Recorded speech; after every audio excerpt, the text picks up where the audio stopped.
Guys, আমরা previous ভিডিওটিতে আলোচনা করেছিলাম HTML এর অ্যাঙ্কার ট্যাগ সম্পর্কে। আজকের এই ভিডিওটিতে আমি আলোচনা করব HTML এর লিস্ট ট্যাগ সম্পর্কে। লিস্ট ট্যাগের সাহায্যে আমরা কোনো একটি ওয়েব পেজের কন্টেন্টগুলোকে একটি প্রপার লিস্টে রাখতে পারি। ওয়েব পেজের কন্টেন্ট লিস্টকে আমরা দুই ধরনের রাখতে পারি, একটি হলো আনঅর্ডার লিস্ট এবং অন্যটি হলো অর্ডার লিস্ট। আনঅর্ডার লিস্টের জন্য আমরা নেব একটি ইউএল ট্যাগ এবং ওই ইউএল ট্যাগের ভিতর আমরা রাখবো এলআই ট্যাগকে, যার ভিতর কন্টেন্ট এর ট্যাগগুলো রাখবো।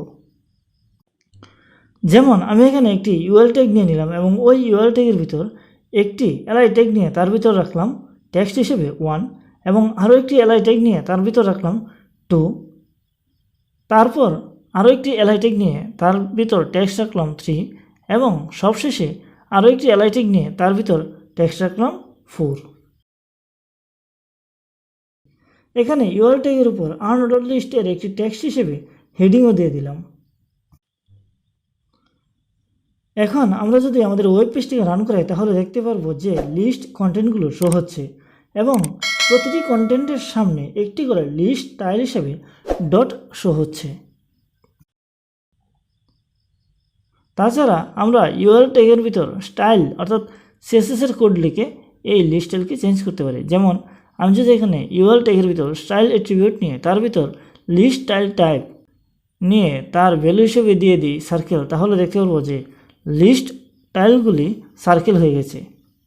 এবং আমরা যদি ওই লিস্ট স্টাইল টাইপের ভ্যালু হিসাবে স্কোয়ার দিই তাহলে দেখতে পারবো যে ওই লিস্ট স্টাইলগুলি স্কোয়ার হিসেবে শো হচ্ছে।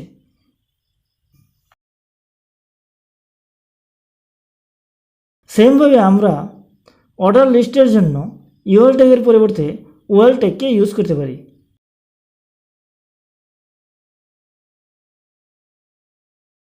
তাহলে আমরা দেখতে পারবো এলআই ট্যাগের মধ্যে যে কন্টেন্টগুলো রয়েছে তাদের প্রত্যেকের সামনে 1, 2, 3, 4 অর্ডারে কন্টেন্টগুলো শো হচ্ছে।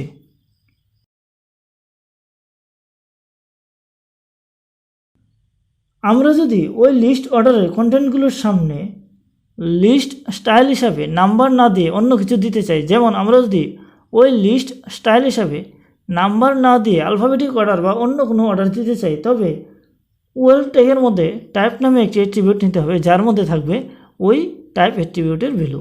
যেমন আমি যদি এখানে টাইপ অ্যাট্রিবিউটের ভ্যালু ক্যাপিটাল এ দিই তাহলে দেখতে পারবো যে প্রতিটি লিস্ট কন্টেন্টের সামনে প্রথমটির মধ্যে আসবে এ, সেকেন্ডটির মধ্যে আসবে বি, অর্থাৎ আলফাবেটিক ক্যাপিটাল আলফাবেটিক অর্ডারে ওই কন্টেন্টগুলো শো হবে।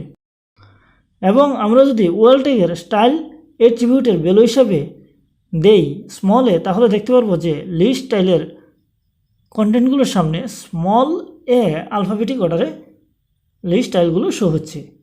এবং আমরা যদি ওই লিস্ট স্টাইলের কন্টেন্টগুলোকে রোমান নাম্বারের অর্ডার হিসাবে দিতে চাই তাহলে আমরা ক্যাপিটাল আই অথবা স্মল আই টাইপের ভ্যালু হিসেবে রাখতে পারি।